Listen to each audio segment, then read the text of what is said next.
Сайн бацгаана уу? Хими хичээлийг сонирхон судалдаг дүүнертэй болон эцсийн ерөнхий шалгалт өгч байгаа 12 дугаар ангийн сурагчдаа зориулан дараах хичээлийг хүргэж байна. Өнөөдөр бүгдээрээ алкены хим шинжийг харуулсан дараах урвалуудаас алкен галгентийн нэгдэх урвалын механизмыг үзэх болно. Бидэнд хамгийн том тулгардаг асуудал бол эдгээр урвалын механизмыг тайлбарлах байдаг шүү дээ. Тэгвэл өнөөдөр жишээ болгон нэг урвалын механизмыг авч үзье. Тэгэхээр өнөөдөр бид нэгт урвалын механизмыг авч үзье.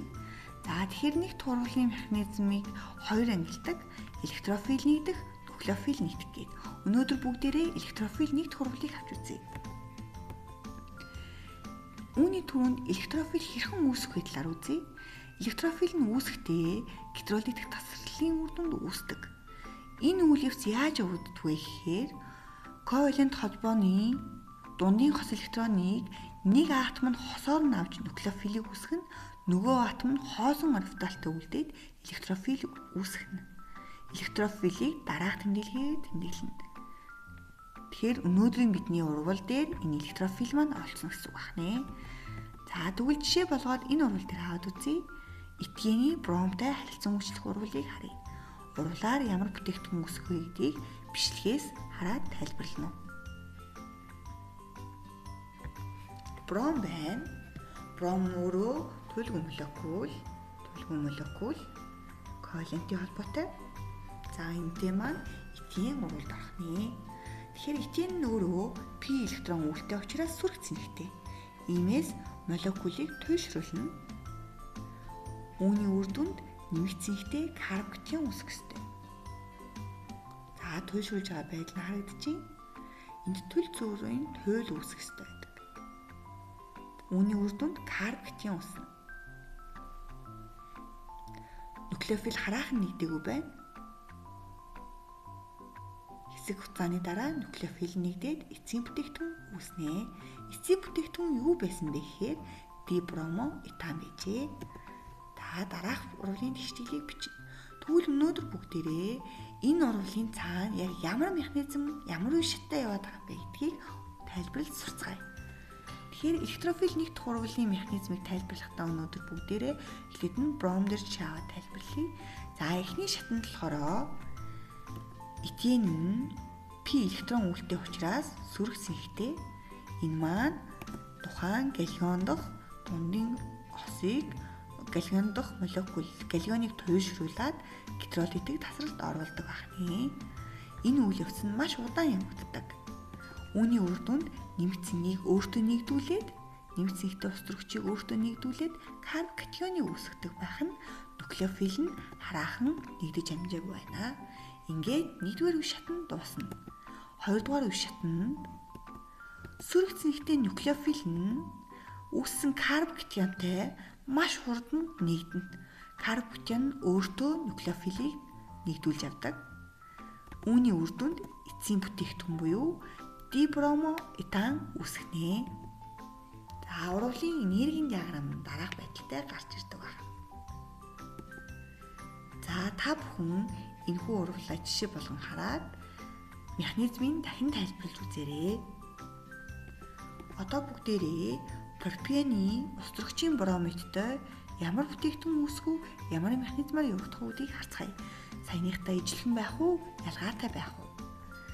Пропион устөрөгчийн бромидтой урвалд орохдоо хоёр янзын бүтээгдэхүүн үүсэх боломжтой байдаг байна. Гэхдээ энээс үндсэн бүтээгдэхүүн нь 2 бром пропан. Тэгвэл яагаад вэ гэдгийг одоо бүгдээрээ харцгаая. Алкенд галеон устөрөгч нэгдэх урвалын механизмыг үзцгээе.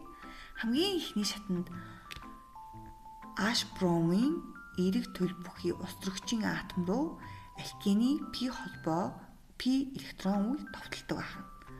Үүний үр дүнд яадаг вэ гэхээр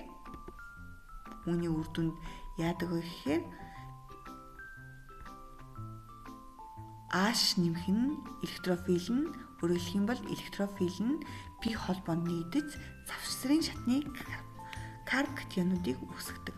Хоёр төрлийн карбокатион үүсгэдэг. Хоёр дахь карбокатион, анх дахь карбокатион үүсдэг байна. Эндээс харах юм бол одоо цаашаа явъя. Энэ бол зөвхөн завсрын шатны шүү дээ. Цаашаа явангууд нь Тэгвэл энэ хоёр карбокатионы аль нь илүү тогтвортой юм бэ гэдгийг харах ёстой.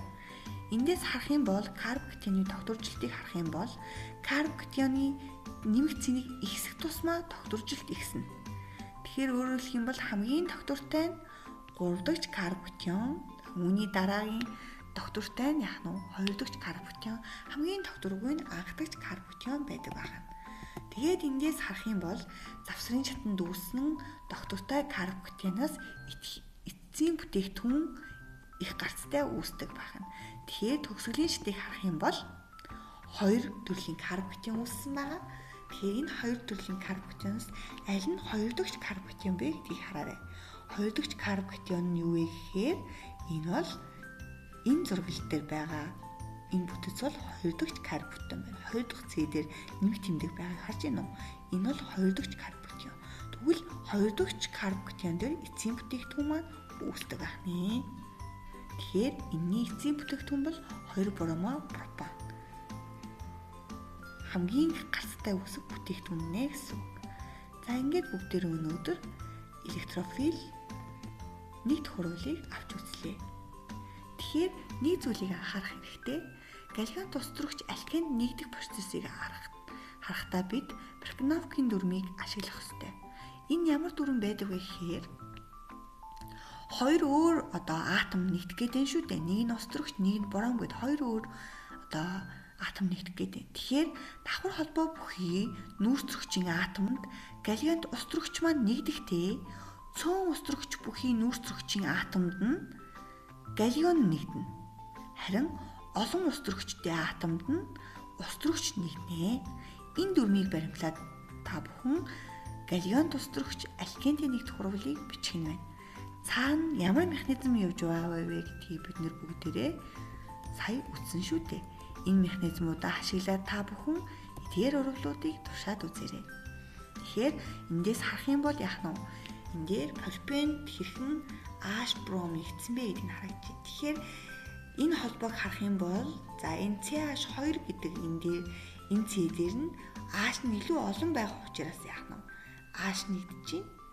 Харин CH дээр нь яах нь C-ийн H-ийн тоон энэ талынхаас арай бага байх учраас бром нэгдэж байна.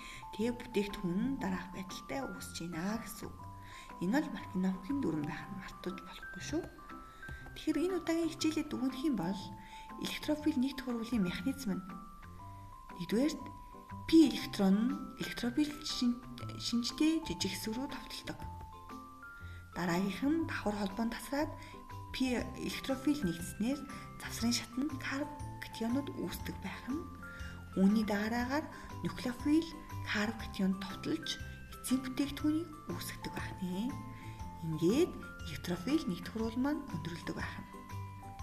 Энэ удаагийн хичээл маань маш богинохон байсан ч гэсэн та бүхэндээ тодорхой нэг мэдлэгийг хүргэсэн байх гэж бодож байна. Ингээд хичээлээ тавтан үзээд холбогдох даалгавруудаа хийцгээгээрэй. Та бүхний хичээлд амжилт хүсье.